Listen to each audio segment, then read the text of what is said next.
हरियाणा के कैथल दी जिथों की जासूसी के इल्जामां एक नौजवान जासूस नूं गिरफ्तार किया गया है, फड़िया गया। दरअसल ISI नूं फौज दे नाल जुड़ी खुफिया जानकारी इसदे वल्लों दित्ती जांदी सी। इसदे इल्जाम लगे ने। कैथल दे पिंड मस्तगढ़ दा 25 साला दविंदर सिंह इसका नाम है, जिसनूं काबू गिरफ्तार किया गया। पिछले दिन ही करतारपुर लांघे राही पाकिस्तान गया सी। करीब एक हफ्ते तक पाकिस्तान च रहा सी मुलजम। एक लड़की राही ISI दे संपर्क च कनैक्शन आउण दे इल्जाम इसते लगे ने। मुलजम ते लगे ने। हुण तक 5 तो वध पाकिस्तानी एजेंटां दे संपर्क च होण दे इल्जाम लगे ने। ते जासूसी दे इल्जामां च हरियाणा दे कैथल तो एक वड्डी गिरफ्तारी पुलिस दे वल्लों कीती गई। ISI नूं फौज नाल जुड़ी खुफिया जानकारी इस शख्स दे वल्लों मुहैया करवाई जांदी सी। दविंदर सिंह इसका नाम है। फाइल तस्वीर इस मुलजम दी तुसीं वेख पा रहे हो।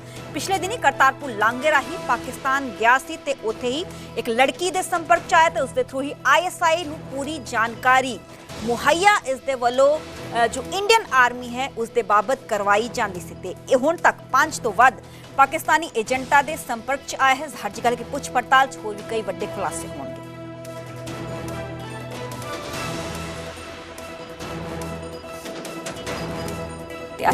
न्यूज़ 18 नेटवर्क तुसीं देख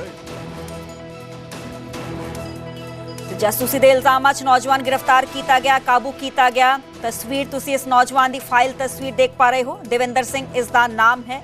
आही वो शख्स है, आही वो मुलजम है जो कि खुफिया जानकारी इंडियन आर्मी दे नाल संबंधित पाकिस्तानी एजेंटां नूं मुहैया इस दे वल्लों करवाई जांदी सी। इल्जाम इस ते ये भी लगे ने कि पटियाला जो कैंट एरिया है उस बाबत पूरी जानकारी इस दे वल्लों मुहैया करवाई गई। ISI दे एजेंट्स नूं ऑपरेशन सिंदूर नूं लेके भी कुछ खुफिया जानकारी इस दे वल्लों दित्ती गई सी। पर हुण अज जो मुलजम है पुलिस दी गिरफ्त है।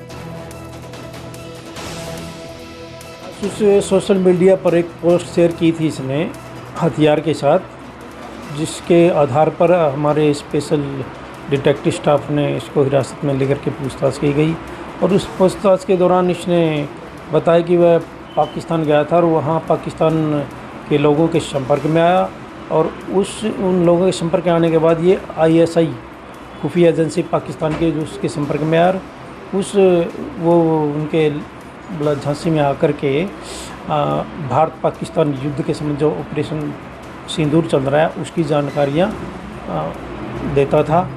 और जिसके कारण ही इसके खिलाफ ऑफिशियल सीक्रेट एक्ट और देशद्रोह का पर्चा दर्ज करके तफ्तीश की जा रही है। ये सोशल मीडिया पर जो पोस्ट शेयर की थी उसके आधार पर इसका एड्रेस और ढूंढ करके फिर हिरासत में लिया गया।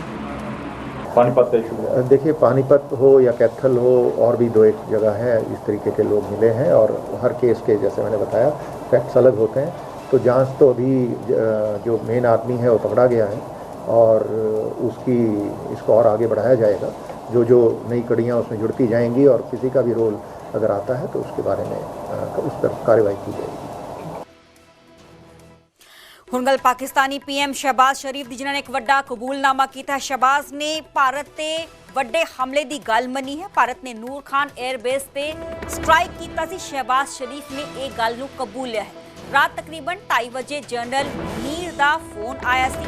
मुनीर ने नूर खान एयरबेस ते स्ट्राइक इंडिया दे वल्लों की गई इस बाबत जानकारी दी सी। पर इस तो पहला पाकिस्तान नकारदा रहा है। प्रोपेगेंडा आही पाकिस्तान वाले पासों चलाया जाता रहा है कि कोई भी अटैक, कोई भी हमला भारत पाकिस्तान ते नहीं कर सकिया। बकायदा DGMO दे वल्लों प्रेस ब्रीफिंग की गई सी। सबूत भी दिते गए सी कि इंडिया वाले पासों 11 एयरबेसिस नूं निशाना बनाया गया सी, अटैक किया गया सी। ते हुण एक वड्डा कबूलनामा पाकिस्तान के PM शहबाज शरीफ का।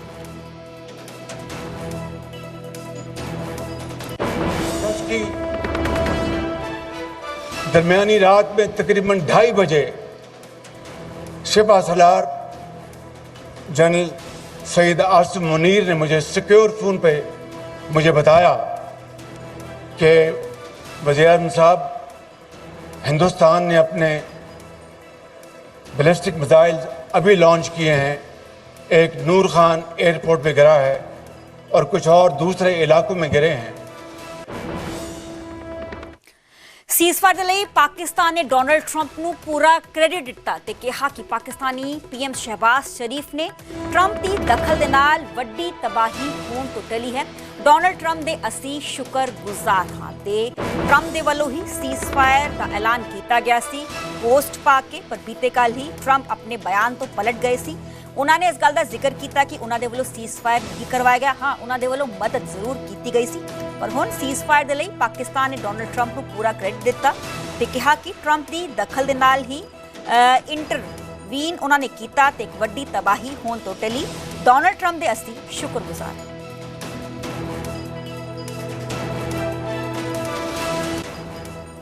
9 और 10 की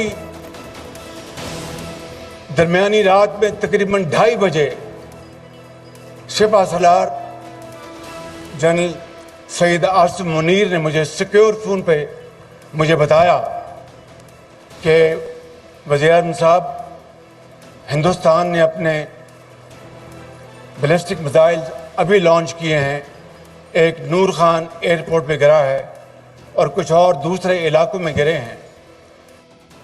I would like to mention and thank President Trump for his very brave leadership and his vision that peace must be restored in South Asia sooner rather than later, and as a result his path-breaking and strategic leadership, I think, did the trick and averted a very lethal looming war in this part of the world. And if, God forbid, if we had reached that flashing point in a region where 1.6 billion people live, and if, God forbid, if there had been a nuclear tussle, then just imagine who would have lived to tell what. ਹੁਣ ਮੱਧ ਪ੍ਰਦੇਸ਼ ਦੇ deputy CM ਨੇ ਜੋ ਵਿਵਾਦਿਤ ਬਿਆਨ ਦਿੱਤਾ ਹੈ ਉਸ ਤੇ ਬਵਾਲ much ਗਿਆ। ਫੌਜੀ ਪੀਐਮ ਦੇ ਪੈਰਾਂ 'ਚ ਨਤਮਸਤਕ ਹੈ। ਜਗਦੀਸ਼ ਦੇਵੜਾ ਨੇ ਵਿਵਾਦਿਤ ਬਿਆਨ ਦਿੱਤਾ। ਭਾਰਤ ਦੇ ਫੌਜੀ ਪੀਐਮ ਦੇ ਪੈਰਾਂ 'ਚ ਨਤਮਸਤਕ ਨੇ। ਕਾਂਗਰਸ ਦੇ ਦੇਵੜਾ ਦੇ ਬਿਆਨ ਨੂੰ ਫੌਜ ਦਾ ਅਪਮਾਨ ਦੱਸਿਆ ਤੇ ਕਿਹਾ ਕਿ ਬੀਜੇਪੀ ਮੰਤਰੀ ਨੂੰ ਤੁਰੰਤ ਬਰਖਾਸਤ ਕਰੇ। ਆਪਣੇ ਬਿਆਨ ਤੇ ਸਫਾਈ ਦਿੰਦੇ ਹੋਏ ਜਗਦੀਸ਼ ਦੇਵੜਾ ਨੇ ਕਿਹਾ ਕਿ ਮੇਰੇ ਬਿਆਨ ਦਾ ਗਲਤ ਮਤਲਬ ਕੱਢਿਆ ਗਿਆ ਹੈ ਤੇ ਤਰੋੜ ਮਰੋੜ ਕੇ ਪੇਸ਼ ਕੀਤਾ ਗਿਆ ਹੈ।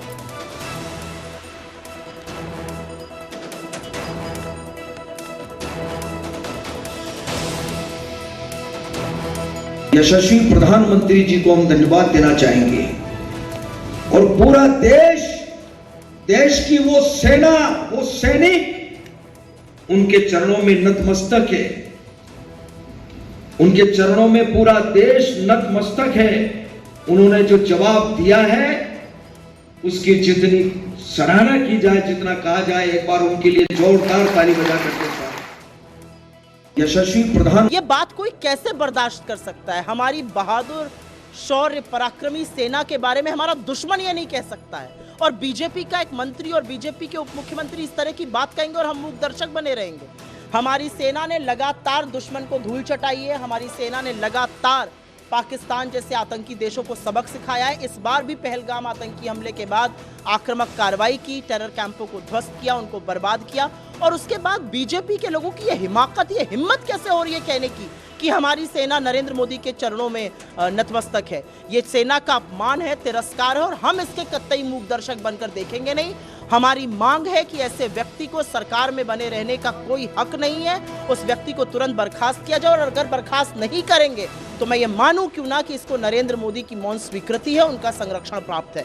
आप ये देख लीजिए कि विजय शाह जो मंत्री हैं मध्य प्रदेश सरकार में, और जिन्होंने इतनी घिनौनी अभद्र बात एक बहुत ही बहादुर वीर सैनिक बेटी कर्नल सोफिया कुरैशी के लिए की, उनके खिलाफ क्या किया बीजेपी ने? कोई एक कार्रवाई हुई? उनके खिलाफ क्या किया सरकार ने? हाथ पे हाथ धरे बैठी रही जब तक कि जबलपुर हाईकोर्ट ने एफआईआर का आदेश नहीं दिया, और एफआईआर भी ऐसी बनाई गई जिस पर हाईकोर्ट को ये टिप्पणी करनी पड़ी इसमें ऐसा कुछ भी नहीं है जिससे कि अभियुक्त के ऊपर मामला चल सके। आपने उनको बचाने के लिए एफआईआर बनाई है या उनको दोष डालने के लिए बनाई है? कोर्ट ने उसमें सुधार करने को कहा है और कोर्ट फिर से ये मामला सुनेगा। लेकिन ये पूरी तरह से बीजेपी का असली चाल चरित्र और चेहरा दिखा देता है दुनिया को, देश को। ये वही लोग हैं जो मुखबिरी करते थे, माफीनामे लिखते थे। इनकी रगों में बलिदान का नहीं, मुखबिरी का खून दौड़ता है, और इसलिए ये सेना का इस तरह के से अपमान और तिरस्कार करता है।